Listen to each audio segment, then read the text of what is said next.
the Labour Party here in the UK. Do you think Keir Starmer will see... I mean, if Donald Trump does well and the economy booming, bearing in mind the US economy has done better than pretty much any other Western economy since lockdown, when they've got cheap, affordable energy... Yep. They think their prices are too high at the moment. Whoa, Keir Starmer, Ed Miliband, hold my beer, right? I mean, we are off the scale.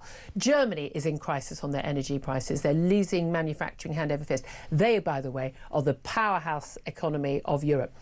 When they are literally going down the tubes right now.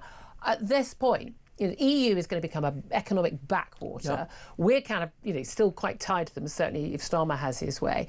Do you think Keir Starmer and Rachel from Accounts will look at any point in the next couple of years at what Donald Trump does and what happens to the American economy and to American society and think, maybe we should do some of that?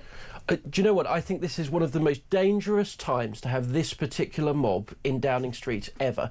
We have got a golden opportunity to get on with America at a time where, as you say, it is booming and our previous trading partners in Europe are in comparative economic stagnation and decline. And yet what have we done?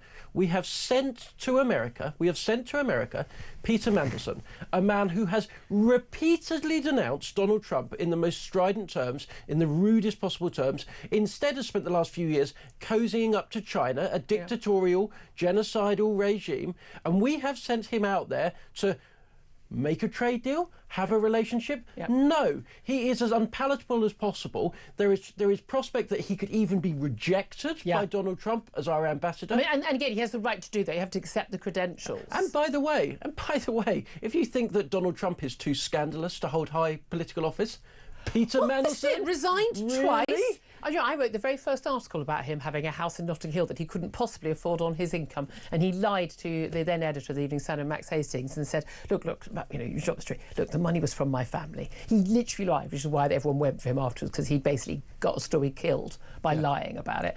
So unlike Peter Mandelson. But also, big mates with Jeffrey Epstein. By the way, after...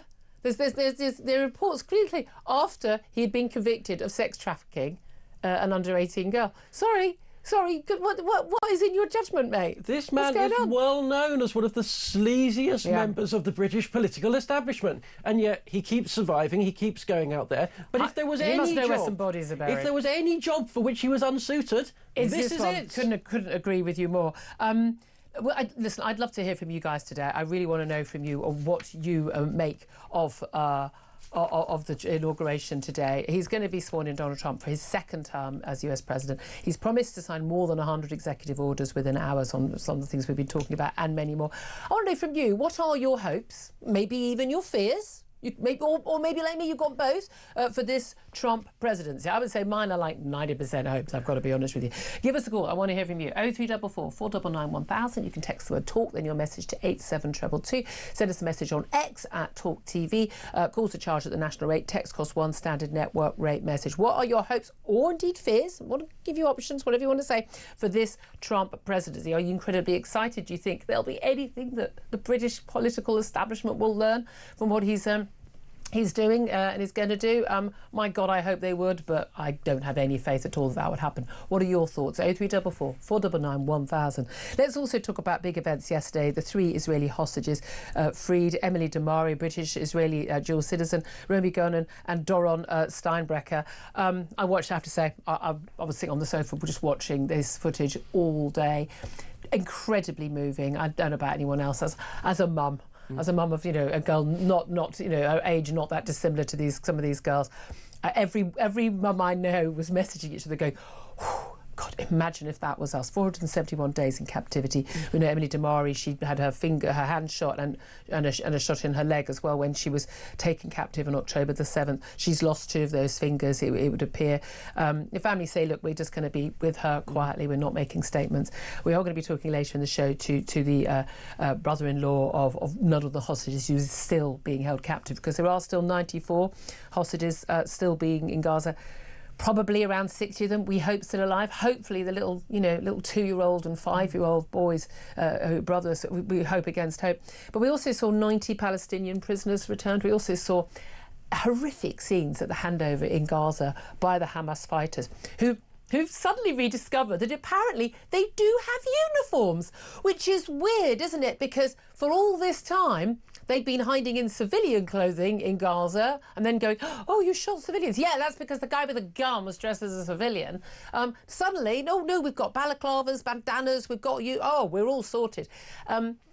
Climbing all over the Red Cross van. I mean, showing some of the footage now. A mob of, I mean, probably a couple of thousand, mostly men, baying mob, jeering at these three girls. My thing is that there are so many people in this country, including people who marched on Saturday, yet another march. Oh, it's not for a ceasefire now, pro-Palestinian. It's now for a permanent peace. They're going to carry on marching. You know, they love their marches. Got nothing better to do on a Saturday than intimidate Jews in our capital city. But genuinely, you look at that footage, you're on the side of the guys in balaclavas carrying guns. I'm on the side of the three terrified women desperately trying to get to the Red Cross van so that they can get home to their families after 471 days. How do people end up on the wrong side of this battle? These aren't even men. These are dogs. These are beasts. These are monstrous creatures, cretins, disgusting. Those were terrified girls. They were cheering, they were shouting, and all of a sudden, now that the big bad IDF can't come after us, now we're not too scared to wear a uniform. Yeah. There were scenes yesterday of people posting on TikTok of them taking off press journalist outfits and putting back on Hamas outfits. And we've been told throughout this conflict, journalists are getting killed by the IDF. No, they weren't. Anybody that said that should be ashamed of themselves for denigrating what it means to put on a journalist's uniform in the midst of conflict.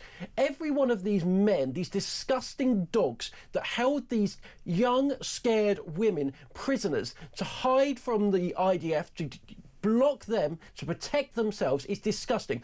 Men who capture women and use them as human shields are dogs. They need to be run down the streets. And the only thing that tinges me with sadness at those scenes yesterday is that each and every one of those men, you ask me, they need to be shot, they need to be killed. There won't be peace. Every one of them out. There won't be peace in Gaza until they are all gone. And that's the thing. There's not going to be peace in Gaza because they're not all going to be gone. And Hamas want to stay in power. There is no, Tory Lib Dem coalition moderate government in the wings. Not happening. Even the moderates, they're not moderate. They all want Israel and Jews wiped from this planet. That's not moderate. But also, Israel can't agree to that. They're not. I don't see where this goes. I mean, do you think that the handing over? I mean, last night it was 90 Palestinian prisoners, largely. They say women and children, 17-year-olds, and lots of those actually. Well, good. Some of them were detainees, people who've never actually been tried. Now, Israel is in a war zone. They are. We would do exactly the same and have done exactly the same when we have been at war. So let's all stop pretending and clutching our pearls at that. But again, it doesn't help Israel that is the case. A very large chunk of those prisoners who are going to be released in total in return, if they do get all the hostages back, will be mass murderers, people who planted bombs that killed dozens of people, rapists, really nasty, nasty pieces of work. And what's extraordinary is, Hamas want those people back. Which tells you quite a lot, doesn't it? They're our best people. Is the price that Israel is paying too high? Because I worry that it is too high. That said, if I was, Emily Damari's mum, I'd be going, pay any... they paid a ransom. Yeah, they have. And the trouble with ransoms is it only encourages this kind of conduct, this type of activity in the future. And there is no equivalent, right? They wanted 3 people. Israel got 3 people, right? Yeah. And let me tell you, Emily Damari, Romy Gonen, Doran Steinbrecher hadn't killed anyone. They hadn't committed a war crime. They hadn't committed any crime, frankly. They had the audacity to go and party at a music festival for peace. In exchange, Hamas got... some had just been detained. Some had been convicted long ago for committing the most appalling, despicable terrorist atrocities on civilian people, and they got 90 of them back. If you think that is a fair swap, you're mad. It's not a fair swap, and that tells you everything you need to know about Hamas, that they wanted 90 terrorists, 90 terrorists for 3 young girls. If you're on their side, if you sympathise with them, you're a pig, you're an animal. I really put it that highly. It is disgusting. It is despicable. These people are But also, these are the bad guys. the Come Mehdi on. Hassans and others, used to have, a prime time show, in America. But genuinely, he's someone I used to know and actually be quite friendly with until I realised apparently he thought I was beneath contempt because I was not a Muslim. And he's, some of his views have been really quite extraordinary that he's actually put on camera as well. But he was one among the many people tweeting, this deal could have happened a long time ago. They could have had the hostages home. Hey, you know what could have happened a long time ago? October the 7th, not happening, and these women not being taken hostage. I find it extraordinary. Just one last thing I want to get to before we go to a break, though. Today's also another big day, and again, a lot of people tweeting about this, commenting on Facebook about the timing of this on the day of Trump's inauguration. And we know that announcements relating to some cases have been moved around depending on events in the news. We know that happens. It's really important that people do pay attention to this. So, We've got today, we have the trial of Axel Ruda-Kubana starting over the Southport attack, obviously last July. It's due to begin at Liverpool Crown Court today. The 18-year-old has been charged with 16 offences, including the murder of 3 young girls, the attempted murder of 10 others, including 8 children, as well as the production of ricin and possession of an Al-Qaeda training manual. I'm reading that out. That's literally all we can say about that trial, OK? It is really, really important that people understand the law in this country. No one is shutting down free debate. No one is shutting down. This is not a cover-up. This is the law of the land for all trials. And we need to trust the justice system. I know we've had issues, the two-tier justice over. In this case, a man has been accused of crimes. He is, under our system, innocent until proven guilty. A not guilty plea has been entered the court. He was silent at his first hearing. The trial will go ahead. You need to leave the jury to do their job as jurors. That's the system we have got. And people should not say anything that's going to prejudice anybody involved in the trial or cause a mistrial, or indeed end up in court themselves being in contempt of court. Those laws are not there to stifle free speech. Those laws are, well, you're not happy about, those laws are there to protect a criminal justice process. We have a lot of faults in our system. I was a juror a couple of years ago. I trust the jury system. It's really important that we allow this trial to go ahead without people ending up in court for making stupid points on social media.